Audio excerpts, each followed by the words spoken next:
Osnovna praksa iz koje proizilazi sav unutrašnji rad je jednostavna. Posmatraj sebe bez osuđivanja.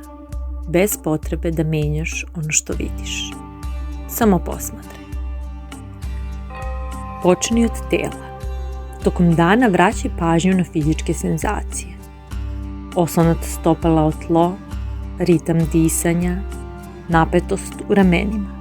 Samo primeti šta je prisutno.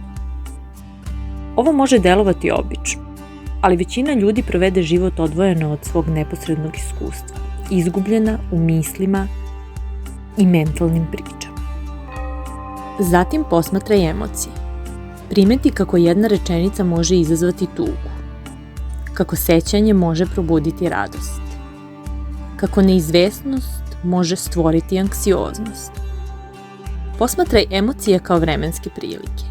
Stvarne su, prisutne su, ali nisu ono što jesi. Ne zahtevaju da se poistovetiš sa njima. Na isti način posmatraj i misli. One neprestano prolaze kroz svest. Traže pažnju, traže verovanje, traže reakciju. Posmatraj kako dolaze. Primeti njihov sadržaj i energiju. A zatim gledaj kako se rastvaraju i nestaju u tišini.